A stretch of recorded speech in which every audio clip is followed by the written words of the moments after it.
अशोकनगर में 2 हमलावरों ने भाजपा नेता पर किया जानलेवा हमला। पिस्टल से फायर करने के बाद चाकू से दिए घाव। हमलावरों को भीड़ ने पकड़कर किया पुलिस के हवाले।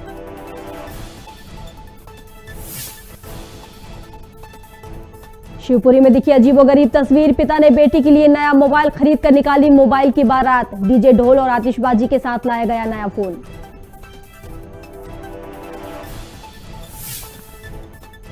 तमिलनाडु में हुआ ओमिक्रॉन का ब्लास्ट। पहले केवल 1 मरीज था, 24 घंटे में आए 33 नए मामले। पूरे देश का आंकड़ा हुआ 287।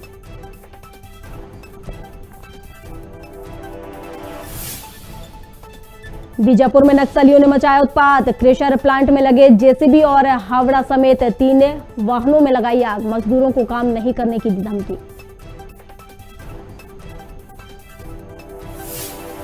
और हिमालय में बर्फबारी। मध्य प्रदेश में बढ़ाएगी ठंड। बारिश की भी बनेगी संभावना। 3 दिन बाद इंदौर, भोपाल और ग्वालियर में दिखेगा असर।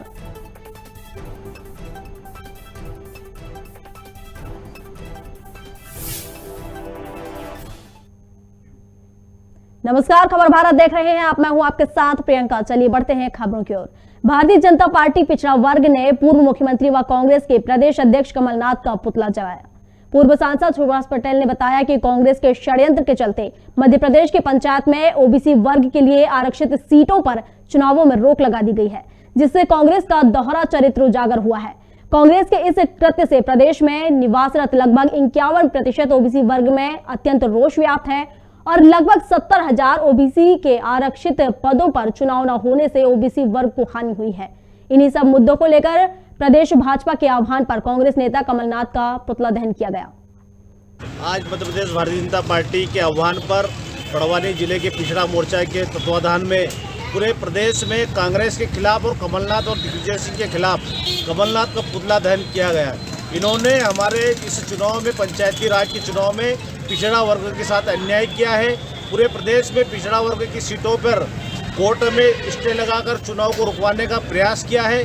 भारतीय जनता पार्टी पिछड़ा वर्ग के साथ में है। भारतीय जनता पार्टी ने प्रधानमंत्री नरेंद्र जी मोदी ने पिछड़ा वर्ग आयोग का गठन किया और हमारे मुख्यमंत्री शिवराज सिंह जी चौहान ने कल विधानसभा परिसर में स्पष्ट बोल दिया है कि हम पिछड़ा वर्ग के खिलाफ नहीं रहेंगे, उनके साथ में खड़े रहेंगे। कांग्रेस उनका फायदा लेने के लिए पिछड़ा वर्ग के साथ अन्याय कर रही है। हम इस अन्याय पिछड़ा वर्ग के खिलाफ नहीं होने देंगे। हम कांग्रेस के खिलाफ सख्ती से प्रदर्शन करते रहेंगे और कांग्रेस ने जो निर्णय दिलवाया कोर्ट से, वो सर्वनाक निर्णय है। हम कांग्रेस की घोर निंदा करते हैं और पुतले जलाएंगे। अशोकनगर भाजपा नेता के भाई पर जानलेवा हमला हुआ है। अशोकनगर में स्थित एक प्रॉपर्टी डीलर के ऑफिस पर 2 व्यक्तियों ने विपिन पाटनी नामक व्यक्ति पर पिस्तौल से फायर किया है। वहीं फायर फेल होने पर चाकू से भी हमला किया है। हमला करने के बाद हमलावरों ने भागने का भी प्रयास किया, लेकिन जब घायल विपिन पाटनी ने शोर किया तो भीड़ ने दोनों हमलावरों को पकड़कर उनकी पिटाई कर दी। घटना की जानकारी लगने पर सिटी कोतवाली टीआई सहित पुलिस बल मौके पर पहुंच गया और दोनों हमलावरों को हिरासत में ले लिया गया है। वहीं मौके से हमला करने में प्रयोग की गई पिस्टल, 2 चाकू और कारतूस और मोटरसाइकिल भी जब्त किए गए हैं। वहीं घायल विपिन पाटनी को इलाज हेतु अस्पताल भेजा गया है। थे काला सिर्फ ये बांधे हुए थे। मैं यहाँ काम कर रहा था तो मैंने उसका यूं देखा तो उसने उठाते ही मेरे को सीधे ये कट्टे से ये फायर किया। तो ये गोली नीचे गिरी तो मैंने सोचा पता नहीं क्या जोर से आवाज आई। फिर दूसरे ने चाकू निकाला। मैंने कहा चाकू देखते ही मैंने उसे गाली में मैं उसके पीछे भागा। लोगों से चिल्लाया कि भाई ये देखो कौन है, पकड़ो इन्हें पकड़ो। तो आगे जाके हमने पकड़े। टॉप एंड टाउन के बाद लोगों ने पकड़ लिया उसको। कितने लोग थे? 2 लोग थे, एक गाड़ी पे थे। ये गाड़ी की चाबी रखी है, चाकू है और कट्टा भी बरामद हुआ है। क्या नाम है आपका? विपिन पाटनी। गौरव सर। जकाए के लिए भेजा था? कौन ने भेजा था? सरदार जगमोहन सिंह। काय के लिए भेजा था? कौन के लिए मारने? कहाँ रहता है? कहाँ रहता है? तू क्या क्या लेके आया था साथ में? कुछ नहीं लाया था। ये कट्टा और ये चक्कू कहाँ से मिला तुझे? मैं नहीं लाया था। तो कौन लाया था? हैं? तू साथ में तू था ना उसके? कितने लोग थे तुम? हाँ, विपिन पाटनी जी हैं जी, चार्टर्ड अकाउंटेंट का काम करते हैं। आज अपनी दुकान पर अभी थोड़ी देर पहले बैठे थे तो अचानक से 2 मोटरसाइकिल सवार आए और इन्होंने इनके ऊपर जान से मारने के लिए इससे फायर किया है और इनके पास से चाकू भी मिले हैं। ये 2 लड़के अशोकनगर के ही रहने वाले हैं।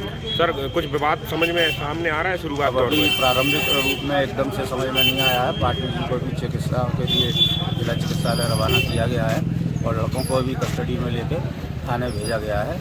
यहाँ से जाकर पूछताछ करके फिर पूरा घटनाक्रम समझ में आ पाएगा किस कारण से क्या हुआ। दोनों लड़के लोकल के ही बताए जा रहे हैं? हाँ, उन्होंने पूछताछ में लोकल का ही होना बताया। बड़वानी रोड स्थित डीपी में आए दिन आग लगना आम बात हो गई है। आज फिर डीपी में भीषण आग लगी, जिसके चलते नगर की बिजली पूर्ण रूप से बंद रही। मौके पर भारी भीड़ लग गई, जिसके चलते लोगों की मदद से बिजली विभाग व फायर ब्रिगेड कर्मचारियों ने आग पर काबू पाया। भाजपा पार्षद प्रतिनिधि यूनिस खान ने बताया कि बिजली विभाग किसी बड़े हादसे का इंतजार कर रहा है। डीपी में पूर्व में कई बार आग लग चुकी है। वहीं बिजली विभाग का कहना है कि आग शॉर्ट सर्किट की वजह से लगी है। डीपी पर कोई अतिरिक्त भार नहीं है। यूनुस खान, पार्षद प्रतिनिधि हूँ। हमेशा की एक दिक्कत है यहाँ पे डीपी जलना का, क्या कारण रहा है इसका? एमपीबी को पूर्व में भी कई बार अवगत मौखिक और लिखित में भी दिया गया है, लेकिन एमपीबी वाले कर्मचारी अधिकारी जो है इस ओर कोई ध्यान नहीं दे रहे हैं। यहाँ आए दिन ये डिपो में आग लगती ही रहती है। मुझे ऐसा लग रहा है कि एमपीबी ये चाहती है कि कोई बड़ा हादसा हो, कोई जनहानि हो, उसके बाद में ये कोई एक्शन ले, इनकी ये मंशा हो। एमपीबी वाले मतलब सोए रहते हैं? हाँ, बिल्कुल नहीं सुनते, बिल्कुल नहीं सुनते। तो सुनवाई नहीं होती? बिल्कुल नहीं होती। मैं मौखिक भी कई बार बोल चुका हूँ और लिखित में भी दे चुका हूँ इन लोगों। एक और सरकार और प्रशासन तीसरी लहर के बचाव में लगी है, तो वहीं collector Kumar Purushottam medical college में अधिकारियों की बैठक कर रहे हैं। इसके विपरीत नेताजी सरकार प्रशासन के नियमों का माखौल उड़ाते नजर आ रहे हैं। वर्तमान में भारतीय युवा मोर्चा जिला अध्यक्ष बने विप्लव जैन की स्वागत रैली में सैकड़ों भाजपा कार्यकर्ता बिना मास्क के नजर आए और नियमों की धज्जियां उड़ाते रहे। वहीं दूसरी ओर नगर निगम का अमला शहर में बिना मास्क वाले लोगों के चालान बना रही है और इस रैली को अनदेखा किया जा रहा है। इस रैली पर कांग्रेस ने भी सोशल मीडिया पर चुटकी लेते हुए प्रशासन पर निशाना साधा है। अब देखना होगा प्रशासन पर क्या कार्रवाई करता है, या नियम तोड़ने वाले नेताओं पर कार्रवाई होती भी है या नहीं, यह तो समय ही बताएगा।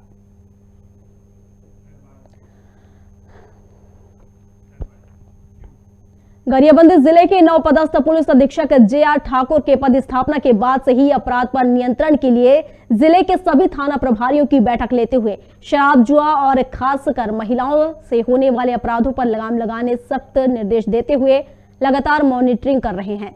जनता की समस्या से रूबरू होने के लिए पुलिस अधीक्षक जे.आर. ठाकुर द्वारा हर बुधवार को जनदर्शन शुरू किया गया है। जनदर्शन के प्रथम दिवस अपनी फरियादी लेकर दर्जनों फरियादी जिला मुख्यालय पहुंचे थे, जहां पर पुलिस अधीक्षक ने एक एक करके समस्या को सुनते हुए उचित कार्रवाई के लिए संबंधित थाना को निर्देशित किया है। पुलिस अधीक्षक द्वारा लगाए गए जनदर्शन में पीड़ित फरियादी संतुष्ट नजर आए हैं। ये जनदर्शन चलाने का निर्देश तो शासन स्तर पर भी प्राप्त हुआ है और इसके मुख्य उद्देश्य यह है कि जैसे ग्रामीण क्षेत्र यहाँ बहुत ज़्यादा है गरियाबंद जिले में, और जैसा देवभोग है यहाँ से 130-32 किलोमीटर पड़ता है और लोगों की समस्याएं प्रॉपर नहीं सुनाई हो पाती है। तो इन सब चीज़ों को ध्यान में रखते हुए एक दिन का यहाँ पर जनदर्शन कार्यक्रम रखा है, और जिससे कि जनता से हम रूबरू हो सकें और उनकी समस्याओं का समाधान कर सकें। सर, जिला मुख्यालय में तो जनदर्शन का कार्यक्रम है, क्या ये आगे बढ़ते हुए थाना में भी आप करेंगे? नहीं, मेरा जनदर्शन तो जिला मुख्यालय में रहेगा, लेकिन प्रयास ये करेंगे जैसे देवभोग है, हम अगर भविष्य में अगर योजना बनती है तो देवभोग में इस तरह के कार्यक्रम कर सकते हैं, क्योंकि स्वच्छता सर्वेक्षण 2022 की तैयारियों को लेकर नगर के छात्र छात्राओं के लिए वॉल पेंटिंग का आयोजन किया गया। नगर के नंदराम चोपड़ा स्कूल व वार्ड 15 में पानी की टंकी पर बनी बाउंड्री वॉल पर पेंटिंग का आयोजन रखा गया, जिसमें नगर के अनेक स्कूलों के बच्चों ने भाग लेकर अपना हुनर दिखाया। नगर के प्रतिभावान छात्र छात्राओं ने प्रतियोगिताओं में बढ़ चढ़कर भाग लेकर अपनी कला का हुनर दिखाते हुए वॉल पर सुंदर सुंदर रंगों से पेंटिंग बनाई। क्या है ये आयोजन? नगर परिषद बदनावर द्वारा स्वच्छ सर्वेक्षण 2022 की तैयारी शुरू कर दी गई है। उसी को लेकर नगर में बच्चों को प्रोत्साहित करने के लिए वॉल पेंटिंग प्रतियोगिता रखी गई थी। वार्ड क्रमांक 15 व वार्ड क्रमांक 2 स्थान पर यह प्रतियोगिता रखी गई थी, जिसमें बच्चों ने बढ़ चढ़कर भाग लिया। वो स्वच्छता के ऊपर सभी पेंटिंग बनाई। ये बच्चों को भाग लेने का इनाम भी दिया गया क्या आज? जी, बच्चों को इसमें बच्चों ने पार्टिसिपेट किया और इसमें इनको प्रथम, द्वितीय, तृतीय पुरस्कार भी नगर परिषद द्वारा इनको दिया जाएगा। प्रथम पुरस्कार 5100 रुपये है, द्वितीय पुरस्कार 2100 रुपये और तृतीय पुरस्कार 1100 रुपये। साथ में जिन बच्चों ने भाग लिया है उनको सभी को नगर परिषद द्वारा सांत्वना पुरस्कार से पुरस्कृत किया जाएगा। चलिए अगली खबर की ओर बढ़ते हैं। मध्य प्रदेश के शिवपुरी में एक अजीबोगरीब तस्वीर देखने को मिली, जहां डीजे, ढोल और आतिशबाजी के साथ वीवो मोबाइल फोन घर लाया गया और परिजनों ने नाच गाकर जश्न मनाया। ऐसा लगा मानो कोई शादी हो रही हो। जी हां, आमतौर पर ऐसी तस्वीरें शादी समारोह में ही देखने को मिलती हैं, लेकिन शिवपुरी शहर के नीलगढ़ चौराहा पर मुरारी चाय वाले ने मोबाइल खरीदा तो गाजे बाजे के साथ मोबाइल को घर लेकर आया, जिसे देखकर लोगों ने दांतों तले उंगलियां दबा ली। बच्चों की खुशी के लिए खरीदा गया 12,500 के मोबाइल की मुरारी के लिए कितनी अहमियत है, इसका अंदाजा इस तस्वीर को देखकर लगाया जा सकता है। जाहिर है कि खुशी का कोई पैमाना नहीं होता। जहां लोग लाखों खर्च करने के बाद भी खुशी की तलाश करते रहते हैं, वहीं मुरारी का पूरा परिवार मोबाइल घर लाने में खुश दिखाई दिया।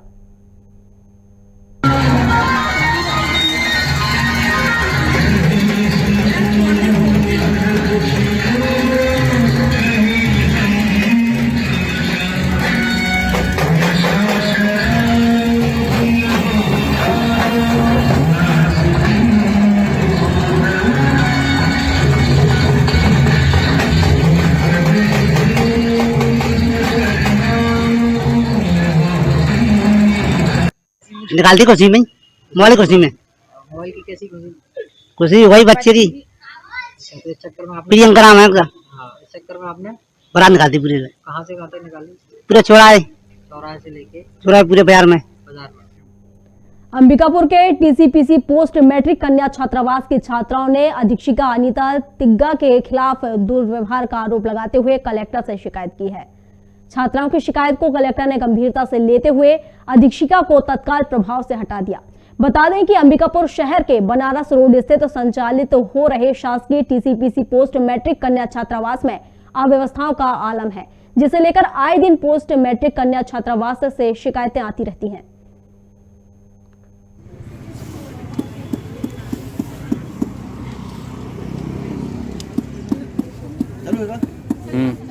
एक सेकंड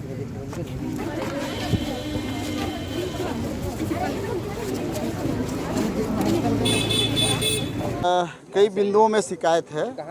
ये टीसीपीसी पोस्ट मैट्रिक कन्या छात्रावास की लड़कियां हैं, वो अधीक्षिका के विरुद्ध शिकायत कर रही हैं कि कुछ कमियां हैं, कुछ उसके द्वारा बिहेवियर ठीक नहीं किया जाता है और इसके अलावा और कई सारी परेशानियां हैं, तो वो बता रही हैं और उसका निराकरण हम जो है 1-2 दिन के अंदर कर ही देंगे। और आज हम मीटिंग के बाद स्वयं जाएंगे, स्वयं जा कर के लड़कियों से बैठ कर के बात करेंगे क्या समस्या है, क्या क्या तुरंत निराकरण किया जा सकता है और किसके लिए थोड़ा समय लगेगा, उस हिसाब से उसका निराकरण करेंगे। पिछली बार भी यही हुआ था, पिछले बार भी अधीक्षिका को लेकर हाँ, लेकिन पिछले बार भी हुआ था, 2 साल 2.5 साल पहले की बात है और उस टाइम भी हमने अधीक्षिका को हटाया।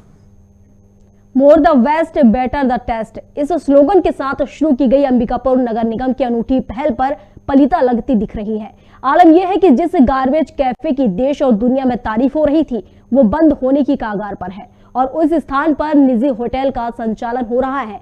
अभी वह विपक्ष निगम के घेरे में लगा हुआ है, माफ कीजिएगा, अब विपक्ष निगम उसे घेरने में लगा हुआ है। इधर निगम इस योजना में बदलाव कर फिर से बेहतर संचालन की दुहाई दे रहा है। बता दें कि 1 किलो कचरा प्लास्टिक पर भोजन और आधा किलो कचरा प्लास्टिक पर नाश्ते का प्रबंध किया जा रहा था। गार्बेज कैफे का जो मुद्दा इसलिए आ रहा था क्योंकि अभी जो दुकानें बनी है बस स्टैंड में, उसमें 3 दुकानों को देने का विषय आया था खाद्यान्न योजना के लिए। हम लोगों ने इस बात को विरोध किया और इस बात को इंगित किया कि जो गार्बेज कैफ़े महापौर जी उस समय बड़ा हाईलाइट किए थे कि गार्बेज कैफ़े खोले हैं नगर निगम में, और हाईलाइट करने के बाद उस पर वाहवाही लुटी गई। आज उस गार्बेज कैफ़े का व्यवसायीकरण हो गया है, ना कोई वहाँ प्लास्टिक का कचरा दे रहा है, ना कुछ वहाँ लिया जा रहा है, बल्कि व्यावसायिक रूप से उसमें होटल का संचालन हो रहा है। और इसका बात हम लोग पहले उस समय गार्बेज कैफ़े की बात आई थी, उसमें विरोध किए थे और वही हुआ, इसमें लोग पैसे कमाई कर रहा है, जो संचालन कर रहा है वही उसमें कमा रहा है, अपना व्यवसाय चला रहा है, कोई किराया निगम को नहीं दे रहा है। मेरी सीधी इसमें भावना है कि जिस चीज़ से शहर की पहचान हो उस चीज़ को कभी भी बंद नहीं करना चाहिए, बल्कि उसे मेंटेन करने के लिए परिश्रम करना चाहिए और निश्चित तौर पे उसे मेंटेन किया जाएगा। ये सभी को मालूम है कि पूरी तरह शहर प्लास्टिक फ्री नहीं हुआ है, कम जरूर हो जाएगा, जो मात्रा जो आती थी वो कम जरूर हो जाएगा। इसमें मुख्य बिंदु था कि कोरोना के समय में फिर बस स्टैंड को अपग्रेड करने के समय में जो डिसकंटिन्यूएशन हुआ, निश्चित तौर पे उसे रेगुलराइज करने में समय लगेगा, लेकिन उसे रेगुलराइज किया। ये बीच में ऐसे संज्ञान में आया था, लेकिन ऐसे होने नहीं दिया जाएगा। मैंने कहा ना कि जो जिस चीज़ से भी आपकी शहर की पहचान है और उसे बंद करने के बजाय उसे मेंटेन करने में। रायपुर शहर राज्य में लगातार स्वच्छता सर्वेक्षण में बेहतर प्रदर्शन कर रहा है। अब नगर निगम ने स्वच्छता सर्वेक्षण में शहर को देश में नंबर 1 पर लाने की कवायद शुरू कर दी है। इसी कड़ी में आज रायपुर के मेयर एजाज ढेबर ने स्वच्छता के संबंधित ऐप क्लीन सिटी रायपुर का लोकार्पण किया, जिसमें सफाई और स्वच्छता गाड़ियों से संबंधित सभी जानकारियां शहर के नागरिकों को मिलती रहेगी। इससे कूड़े निपटाने में आसानी हो सकेगी और शहर को साफ रखा जा सकेगा। स्वच्छता संरक्षण में रायपुर को प्रथम लाने के लिए रायपुर के लगातार रायपुर नगर निगम के प्रयास जारी है। उसी कड़ी में आज एक काम यहाँ पर हमने एक ऐप लॉन्च किया है, क्लीन सिटी रायपुर। इसके चलते अब रायपुर की जनता को थोड़ा सा भी परेशान नहीं होना पड़ेगा और जो हमारा कूड़ा बनता है, जो हमारे जो कचरे के ढेर बनते हैं, शायद इसलिए बनते हैं कि हमारे रायपुर वासियों को ये पता नहीं होता कि गाड़ियाँ मेरे पास कब आएगी। कई बार उसके यहाँ गाड़ी 6 बजे आ जाती है, कई बार 7 बजे आती है, कई बार दोपहर में 12 बजे आती है। मगर अब रायपुर को इस चीज़ का इंतज़ार नहीं करना पड़ेगा। वो अपने मोबाइल पे ऐप डाउनलोड करके उसे पता चल जाएगा कि उसकी गाड़ी कहाँ पर खड़ी है, कहाँ से उसकी गाड़ी कब तक उसके घर पर आ जाएगी। तो मुझे लगता है कि लोग अब जो नाली में कचरा फेंकते हैं, अपने घर के पास कचरा फेंकते हैं, अब ये लगभग बंद हो जाएगा। तो इस एक अच्छा ऐप आज लॉन्च रायपुर नगर निगम के द्वारा किया गया है, जो सीधा जनता को डायरेक्ट इसका फायदा मिलेगा। विदिशा में जिला डीपीसी कार्यालय के कर्मचारी लगता है कि छुट्टी पे चल रहे हैं। डीपीसी कार्यालय में सुबह 10:30 पर कोई उपस्थित नहीं था। इस संबंध में जब हमारे संवाददाता ने डीपीसी शिशुपाल सिंह जाटव से बात की तो पता चला कि वे मीटिंग के लिए भोपाल गए हुए थे, लेकिन अन्य कर्मचारी भी ऑफिस में मौजूद नहीं थे। लेकिन हैरत की बात है कि काफी देर से आए कर्मचारियों को हितग्राही से जुड़े सवाल के जवाब का कोई ज्ञान नहीं था। हुआ है या कोई भी नहीं है। हम जानकारी के लिए यहाँ आए थे, लेकिन यहाँ पे कोई भी उपस्थित नहीं है जो हमें ये जानकारी दे सके। और तो इस मामले में चाहूँगा कि कलेक्टर महोदय और सभी लोग ध्यान दें, संबंधित अधिकारी का नाम और पदनाम बता दें। जी, राजेश श्रीवास्तव, निर्माण शाखा में सहायक के रूप में होता है डीपीसी कार्यालय में। डीपीसी कार्यालय। हाँ जी सर, ये लगभग 11:15 हो रहे होंगे ना? आप टाइम देख के मुझे बताएं। 10:46 है ना, 11:15। तो 11:15 पे मैं कार्यालय में आया हूँ, यहाँ पे कोई भी उपस्थित नहीं है। आपके डीपीसी महोदय शिशुपाल जी से मैंने बात करी तो उनका कहना है कि कुछ लोग मीटिंग में हैं, कुछ लोग बाहर हैं, लेकिन फिर भी यहाँ पे कोई ना कोई स्टाफ तो उपस्थित होना चाहिए ना।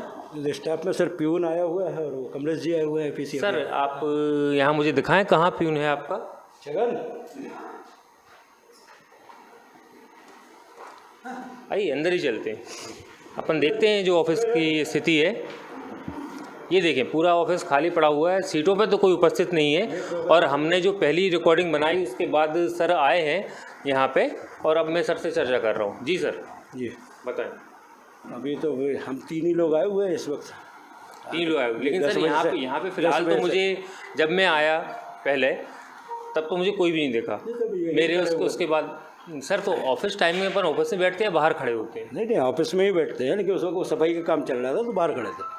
जी, बाहर खड़े सफाई कर रहा था। तो अभी आप लोग 2 लोग उपस्थित हैं आपके? 3 लोग हैं। अच्छा, कमलेश जी भी उपस्थित। मेरे को तो हॉल में देखा ही नहीं है, हॉल में नहीं देखा आपने? जी बिल्कुल, लेकिन डीपी सर जैसे कि आज भोपाल गए हुए हैं, लेकिन अगर कोई आया तो उसको फिर किससे बात करना चाहिए? नहीं, अब वो तो संबंधित यहाँ पे जो इंचार्ज में रहेगा सर, वो आपको गाइड करेगा इसके। तो आज कौन है संबंधित आपके इंचार्ज में? अब ये तो मुझे जानकारी नहीं है अभी सर। आप बता पाएंगे कि आज संबंधित कौन है? अगर डीपी सर नहीं है तो किससे बात करें? इसकी जानकारी मेरे पास भी नहीं है। आपके पास भी? इसकी जानकारी मैं कहाँ से ले सकता हूँ? डीपी सर से ही पता चल पाएगा और किसको चार्ज देके गए आज का। मंदसौर पुलिस ने मुखबिर की सूचना पर मुक्तिधाम पुलिया के पास नाकाबंदी कर बिना नंबर के स्वराज ट्रैक्टर की तलाशी ली तो उसमें से मक्का के चारे के नीचे 6 कट्टे में 1 क्विंटल 2 किलो डोडा चूरा पाया गया। साथ ही बरामद किए गए सामान की कीमत 6,10,000 रुपए है। पुलिस ने मंगल गायरी नाम के व्यक्ति को गिरफ्तार कर लिया है। पूछताछ में आरोपी ने इस अवैध मादक पदार्थ को जोधपुर देने जाने की बात कही है। फिलहाल फायर 2 आरोपियों को पुलिस तलाश कर रही है। टीम कोतवाली को अवैध रूप से मादक पदार्थ की तस्करी की सूचना मिली थी। इस सूचना पर मुक्तिधाम पुलिया के पास एक बिना नंबर का ट्रैक्टर जिसमें मंगल गायरी निवासी बड़ाउदी सीतामऊ का बैठा हुआ था, उसको रोका गया। तलाशी लेने पर मक्का के पूले के नीचे 6 कट्टों में भरा हुआ 102 किलो डोडा चूरा जब्त हुआ था, जो उसने राजेंद्र सिंह चिपलाना से लाना बताया था और किसी विश्नोई जोधपुर वाले को हाईवे पर देने जा रहा था। आरोपी को स्थान से गिरफ्तार करके पेश किया गया है। आगामी कार्रवाई जारी है। ट्रैक्टर है बिना नंबर का। पिछले हफ्ते अज्ञात हमलावरों द्वारा बीजेपी ओबीसी मोर्चा के सचिव रंजीत श्रीनिवासन की हत्या कर दी गई थी, जिसका देश भर में विरोध हो रहा है। विशेषकर बीजेपी द्वारा विरोध और अपराधियों को सजा दिलाने की मांग की जा रही है। रायपुर में भी भाजपा जनता पार्टी के कार्यकर्ताओं ने इसकी जांच और अपराधियों को मृत्युदंड देने की मांग की है। साथ ही केरल में इस तरह की घटनाओं की अधिकता के कारण केरल सरकार और वहां के मुख्यमंत्री का पुतला दहन कर विरोध जताया जा रहा है।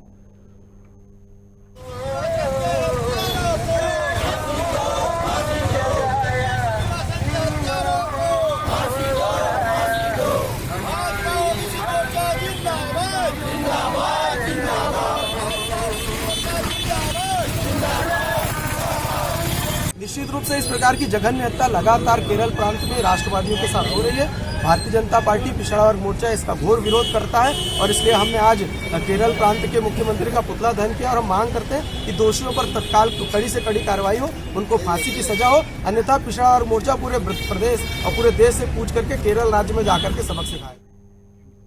मिनी रत्न कंपनी जोहिला क्षेत्र अंतर क्षेत्रीय क्रिकेट प्रतियोगिता का आयोजन किया गया, जो मां बिरासनी क्रिकेट स्टेडियम बिरसिंहपुर पाली जोहिला क्षेत्र में आयोजित हुई।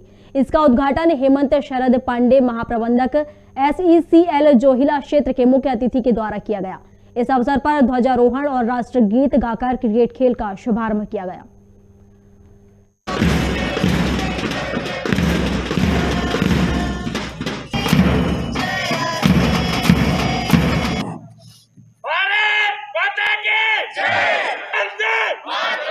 हम शपथ लेते हैं कि हार जीत से आगे बढ़ मैं संकल्प से सिद्धि लाएंगे।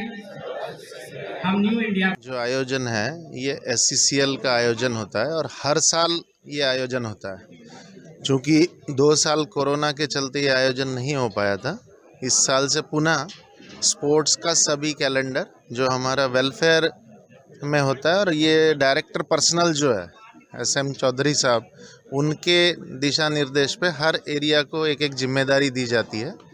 तो इस परिप्रेक्ष्य में हम लोग को जोहिला परिवार को, क्योंकि ये स्टेडियम बहुत ऐतिहासिक स्टेडियम है, माँ विरासिनी का जो स्टेडियम है और इसमें बहुत बड़े बड़े प्लेयर्स खेले हुए हैं पुराने ज़माने से, इसलिए हम लोग को ये जिम्मेदारी इस साल दी गई थी। और इसमें हमारे जो पूरे SECL कंपनी के 16 टीमें यहाँ पर भाग लेगी, जिसमें 13 टीमें हर एरिया की टीम एक आती है जो प्रोडक्शन एरियाज है। चलिए, और इसी के साथ फिलहाल इस बुलेटिन में बस इतना ही। अधिक अपडेट्स के लिए आप बने रहिए हमारे साथ और देखते रहिए खबर भारत। नमस्कार।